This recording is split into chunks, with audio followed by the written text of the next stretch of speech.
How's it going, boys? Just that boss 88 here, and welcome to the start of a new series. It's called the Tampa Bay Lightning Save, is what we're just going to call it for the first episode because my uncreative ass can't find a name for anything.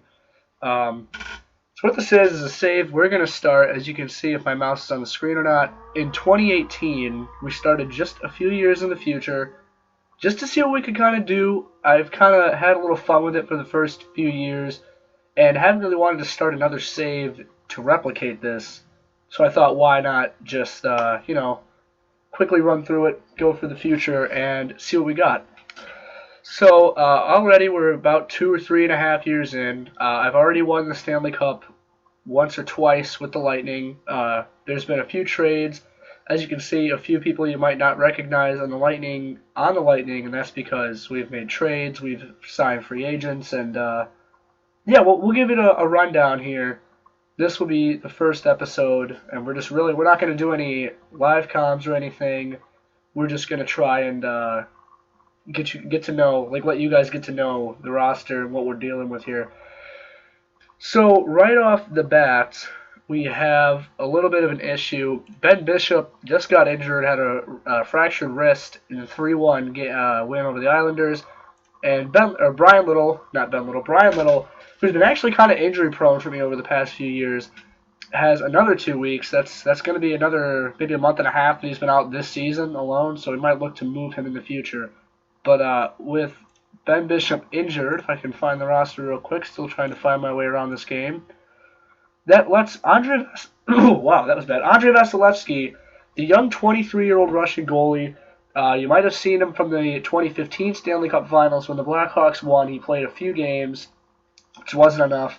But he is going to be getting some starts in here while Ben Bishop recovers from that fractured wrist. Another guy you might not recognize but is still on the roster, backup goalie James Reimer. He will be bench warming for Vasilevsky as he plays. So just a quick run through of the roster. You have Mark Barberio, defenseman, 27 years old, great little guy, third-line defenseman if we're lucky. Kyle Comiskey traded off the Hawks for him. He's going to be one of my backline defensemen as well. I just lost the guy. Dylan Bluehoose? He's American? I don't know. I'm going to butcher a few names in this save, trust me. So Dylan B, number 6, he's going to be, again, one of our backline defensemen, maybe a second liner if we're lucky. Connor Murphy, another one of my defensemen. He might just actually be bench warming. I'm not entirely sure.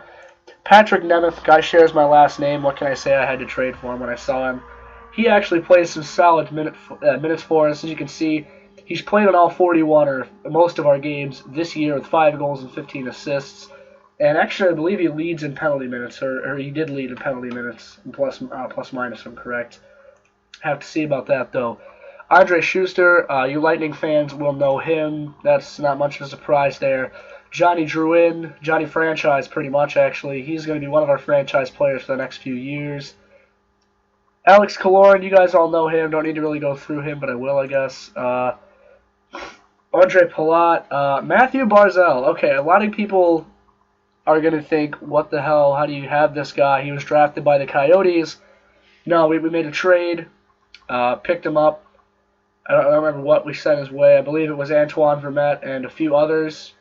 We sent their way to get Matthew Barzal. Look at those mentals. God, the mentals on this kid are amazing. 17 determination, the 17 stick handling over here, 15 off the puck, 16 passing.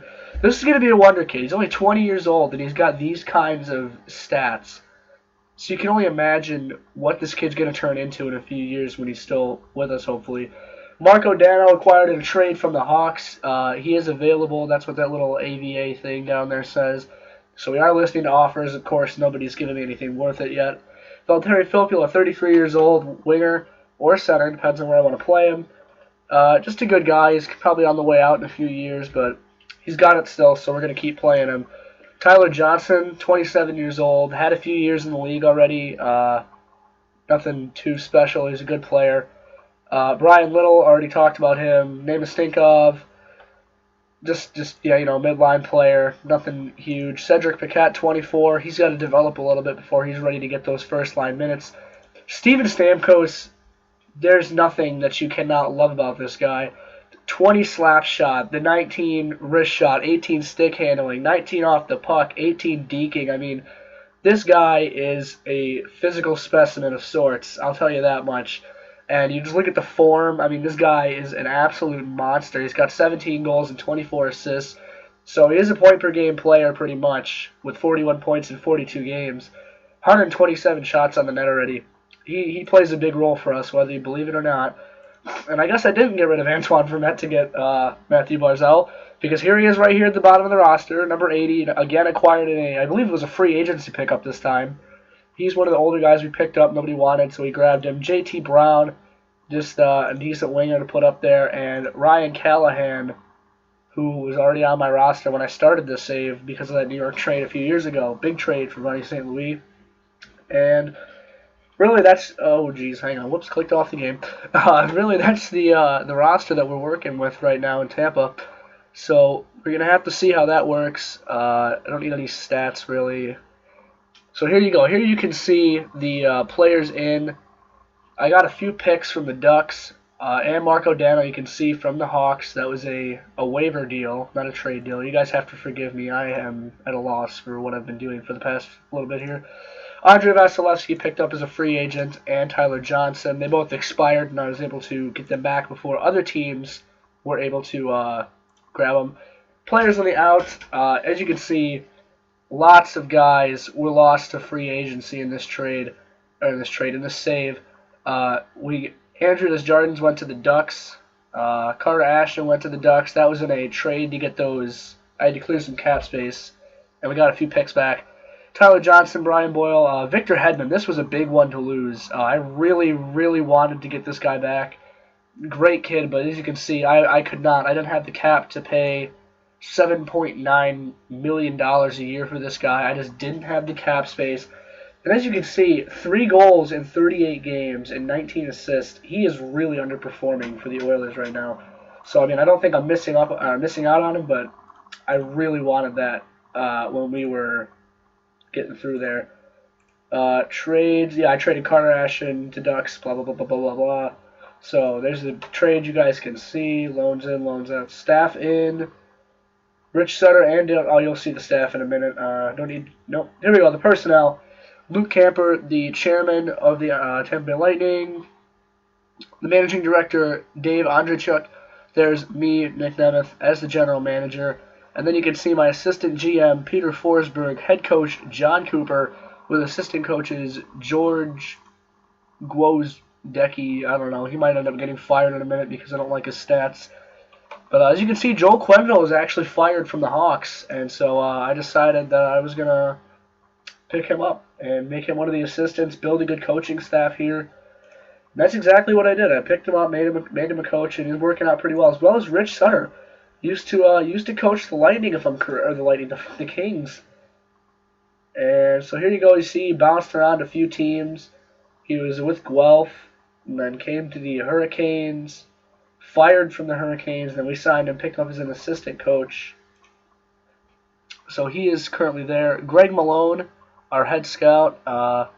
Ignore the red up and down. He is just here for the scouting, and he does the scouting very well when it comes to judging player ability and player potential. One of the best in the business.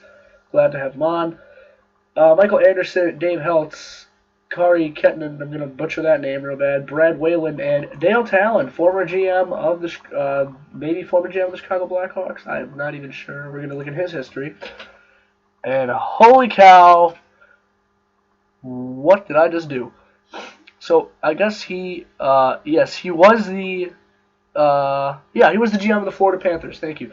I was like, okay, there's a lot of Florida things here. As you can see, there's 1.5 million Florida logos. But now he is with us as a scout, so that's what's important here. Finances, as you can see, the salary cap is $69 million, and my club, where is it? My total salaries are actually 71, so I'm not entirely sure how we're legal, but we are. You can see team affiliates, 91 we were founded, blah, blah, blah. If we were all seated, if we're all seated, we have 19,000 seats in our stadium, and they're all seated, no standing, with narrow rink and good ice condition. top facilities for the practicing. We are rich, so that's something good to have. We are rich, which is nice. We do have a rival in the Florida Panthers, who we have successfully crushed on several different occasions this season alone. Okay, yep. That's nice. That's nice. Atlantic Division. I had to download a pack for this. You can see the Atlantic Division. We are absolutely creaming everybody. There you go. You'll get a look at that in a minute. Fan support is good. Blah blah blah. In the NHL, I didn't think we were anywhere else. Yep. And yep. There we go. Reporting. So here you go. You can get a look at where we are based on like pretty much everything. You can just see where we are. So a yellow name on this screen signifies the NHL. You're on an NHL roster. You are part of the NHL team that is playing. The orange name signifies you are on the AHL affiliate, the Syracuse Crunch. And the, oh god, I think it's maybe the Indy Fuel. I don't know. Okay, you're affiliated somewhere with us in the line if you're in a green name. So there you go. You can see a quick look and a glance at our depth chart. I'll scroll down for you guys. Just a glance at the depth chart, see where you're at. I would hate to be this dude, number 12 center, like never going to get any time right now. Maybe if he grows sometime in a million years. So that's that on the team report. Don't need to look at the tactics. Nope. Team history, we don't need to worry about that. It's the Florida Everblades. There you go. Now you can see that. You have to excuse my bad commentary at the moment. Oh, scheduling. Big news on the scheduling front. It is in July. I have scheduled a tournament in July. Wait a minute. That was not a thing. Hold on. That's the last season. We're gonna go all the way down here to where I am in this season. I picked a good time. 42 games in. You guys are getting a little hint there. At the bottom of your screen right now, you'll see an exhibition. Just a little treat that I have for you guys to look at. Just a little treat. I looked at the All-Star break in February and said, why not do something? So the Lightning in the All-Star break of 2018 are going to be going to France to play a long exhibition run from the 12th to the 28th, because I don't want our guys to be resting all the time. They're going to be playing a lot of games. As you can see, I basically picked British teams that are full of just trash. Like, we should be whooping teams 5-6-0 here. Like, this should not be close. It was just something to do, just to be able to look. As you can see, they have not really anybody who's going to be able to stick up with us here. I mean, yeah, this shouldn't really be too much to go off of. Then you can see we just have the rest of the season here. So you guys will now see the standings when I get to the home screen. You guys will now see the league standings through this point. We have the most games played at this point in the league, in the Eastern Conference at least, and we currently have 58 points in the league. Wow, I just kind of brain farted. In the league, which is good for, I believe, lead of the league, or tied, if I'm correct. Overall standings do have us in the lead, 5 points ahead of the Chicago Blackhawks. That's a pretty impressive record, 27-11-4 halfway through the season. Keep this up, and we are going to be going places, tell you that much. If you look at the challengers, it's just the Hawks, really. I mean, they're the closest ones to us. Maybe the Blue Jackets, but the Hawks, you can get a look at what they're going with here. They've got the likes of Corey Crawford still in the game. 33, starting to decline a little bit, but he's still there. Duncan Keith, 34 years old, still plays like a god. Not sure how that works. Dennis Weidman is unhappy, but he plays here. And I'm going to try and find him wherever he's at. I know he's here. I hope. There he is. Patrick Kane is gone. So, interestingly enough, they don't have Patrick Kane with the same skill level as Steven Stamkos. I still think those two could match up skate for skate here and really go at it. And then you have Jonathan Taves. He's more Stamkos' level, just not as aggressive, with a 6 aggression, so he's not going to be real aggressive on this front. But we'll get there. We're going to hope to acquire a few more big names like them and we'll see where the save gets to going here. So that's really all we're going to have for you guys in this first episode. Don't forget to join me for the second episode. We'll have our first live comm and really just start to get into plug-in and get into that exhibition run we have in France. So until then, it's been fun, but I'll see you in the next one, guys.